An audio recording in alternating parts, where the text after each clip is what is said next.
एक कटोरी करें हम मटर ले लेंगे, तो फ्रेश ताजी ताजी मटर आई हुई मार्केट में, उसको ले लें, अच्छी तरीके से धो के मिक्सी जार में डाल देंगे। आधा इंच अदरक का टुकड़ा, 2 हरी मिर्चें, मिर्च अपने अकॉर्डिंग कम ज्यादा कर सकते हैं, और एक मुट्ठी भर के हरा धनिया के पत्ते, तो डंठल के साथ ही पीसेंगे हम। और इनको अच्छी तरीके से धो के मिक्सी जार में बिना पानी डाले हमें इसे पल्स मोड पे दरदरा सा ग्राइंड करना है। तो देखिए इस तरीके से ग्राइंड कर लेंगे हम। तो थोड़ा से चंक्स इसके रहने चाहिए मोटे मोटे, आप देख सकते हैं हल्का हल्का सा इसमें मोटा चंक्स है। आप एक बाउल के अंदर इसको ट्रांसफर कर लेंगे, सारे ही जो मिक्सचर है हमारा मिक्सर, और इसके अंदर डाल दूंगी सिंपली जो गेहूं का आटा खाते हैं हम, तो मैंने 2 बड़े चम्मच के करीब इसके अंदर शामिल कर दिया है। अजवाइन डाल देंगे 1 छोटा चम्मच के करीब, तो मैंने हाथों से क्रश करके डाला है ताकि फ्लेवर निकल के आए। नमक डाल देंगे स्वाद के अनुसार 1 छोटा चम्मच के करीब, 1/4 चम्मच हल्दी पाउडर, और थोड़ी सी हम पीसी हुई लाल मिर्च डालेंगे। वैसे ऑप्शनल है क्योंकि हमने हरी मिर्च भी शामिल करी है ना, आप डालना चाहें तो डालें, अदरवाइज स्किप कर सकते हैं। अच्छा, इसके अंदर 1 चम्मच के करीब मैंने ऑयल डाला है, क्योंकि ऑयल बीच में डालना भूल गई थी। तो ऑयल डालने से ना खस्ता करारी और कुरकुरी बनती है, आप चाहें तो इसमें मोइन के लिए घी भी डाल सकते हैं। पानी की रिक्वायरमेंट हो तो ही पानी शामिल करें, नहीं तो वो जो हमारा मटर है, मटर के पानी में इसे गूंदेंगे और हल्का सा पानी का छींटा लगाएंगे। और देखिए थोड़ा थोड़ा पानी डालते हुए इसका इस तरीके से डो लगाना है। तो सिंपली मुलायम से डो लगाना है, जैसे हम रोटी का लगाते हैं उस तरीके से डो लग गया है। तो ज्यादा हमने इसको सॉफ्ट नहीं बनाना है, थोड़ा सा ही मीडियम रहना चाहिए। आप डो को लगा के इसे कवर करके रख दूंगी रेस्ट के लिए, ताकि हमारा आटा अच्छे से सेट हो जाए। तब तक इसकी स्टफिंग मजेदार से तैयार कर लेते हैं। स्टफिंग तो एक पैन ले लेंगे, उसमें 1 छोटा चम्मच के करीब ऑयल डाल देंगे। ऑयल जैसे ही गर्म हो जाता है इसके अंदर हम डाल देंगे 1 छोटे चम्मच के करीब जीरा, तो जीरे को क्रैकल होने देंगे। और आधा इंच ये अदरक का टुकड़ा ले लिया था, उसको कद्दूकश करके डाल दें, या बारीक चॉप करके भी डाल सकते हैं, जैसे आपको ठीक लगे। तो इनको इन दोनों का फ्लेवर बहुत अच्छा आता है, और लो फ्लेम पे इन्हें भूनेंगे, नहीं तो ये जल जाएंगे मसाले हमारे। तो अब इसी पॉइंट पे मैंने ये 1 चम्मच के करीब बेसन शामिल करा है। बेसन को भी हम लो फ्लेम पे भूनेंगे। बेसन डालने से ना इस मसाले में बहुत ही मजेदार फ्लेवर आता है।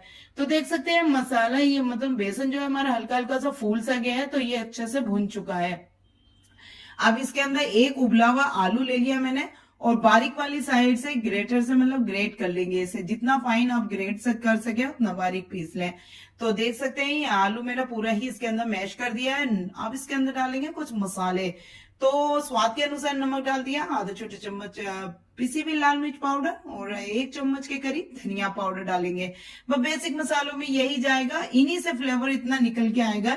तो बहुत ही मजेदार खस्ता करारी कचौरी बनके तैयार हो जाती है, फ्लेवरफुल ये मसाला बनके तैयार हो जाता है। इन सारी चीजों को अच्छी तरीके से मिक्स करें, और थोड़े से बारीक चौक के धनिया पत्ती डाल देंगे। कसूरी मेथी अगर आपके पास हो तो वो भी डाल दें, इससे भी फ्लेवर बहुत अच्छा आता है, इनहेंस हो जाता है। गैस की फ्लेम को बंद करके इसे ठंडा होने के लिए एक साइड रख देंगे। जैसे ही ठंडा हो जाता है इसकी छोटी छोटी बॉल्स ही तैयार कर लेंगे हम, जिससे कि हमारे टाइम भी बच जाते हैं, और हमारी कचौरियां बनाने में बहुत ही इजी आसानी हो जाता है कि स्टफिंग इसमें कितनी भरनी है। तो जितनी बड़ी आपने कचौरी बनानी है ना, उसके अकॉर्डिंग आप छोटी छोटी बॉल्स निकाल लें। तो अब मैं अपना आटा चेक कर लेती हूँ। तो आटा देख सकते हैं काफी अच्छा सा मथ गया है, और काफी सॉफ्ट सा भी हो चुका है।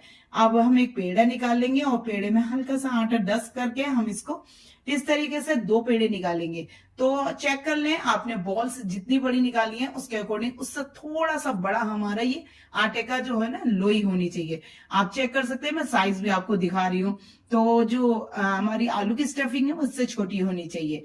अब अंगूठे को बीच में रखते हुए इस तरीके से हम घुमाएंगे रोलर, और एक कटोरी की शेप दे देंगे। उसके बाद हमने जो ये आलू की स्टफिंग बनाई है उसको बीच में रखे, और इस तरीके से इसका मुंह बंद कर देंगे इजिली। और इसको बंद करने के बाद हम दोनों हथेलियों के बीच में रख के इस तरीके से दूसरे हाथ के मतलब जो छोटी फिंगर है उसके अकॉर्डिंग इस तरीके से घुमाते हुए बोलेंगे। इससे क्या होगा कि हमारी जो स्टफिंग है ना, कोने कोने में आराम से इजीली फैल जाएगी। आपको ज्यादा दबाने या बढ़ाने या फैलाने की जरूरत बिल्कुल नहीं है। इसी तरीके से मैंने देखिए दूसरा भी आपको सिखा रही हूँ, उसको भी इस तरीके से दबाएंगे, और हाथों की मदद से हथेली में दबाते हुए इसको फैला देंगे।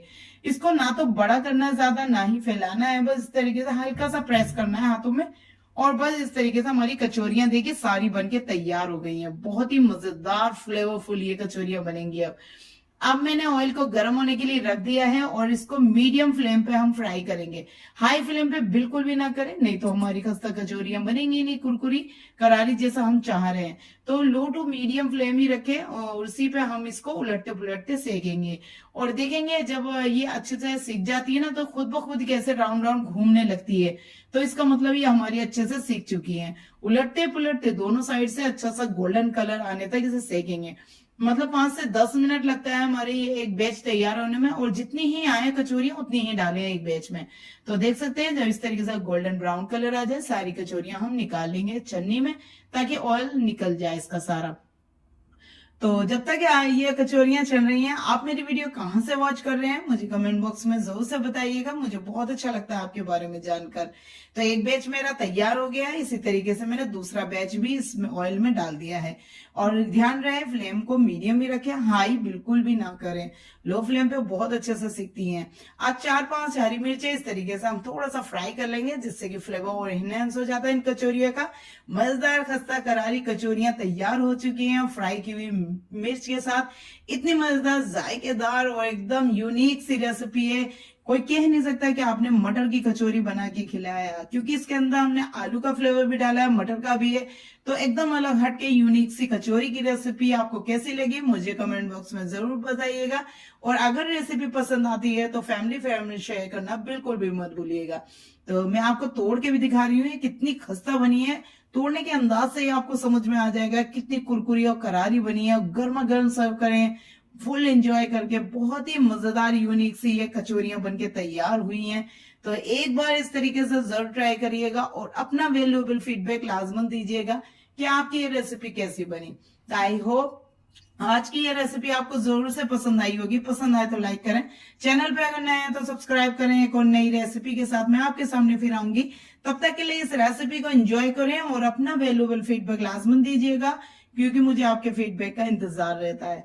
तो अपना ख्याल रखें, अपनों का बहुत बहुत ख्याल रखें, दुआओं में मुझे भी याद रखें। अल्लाह हाफिज।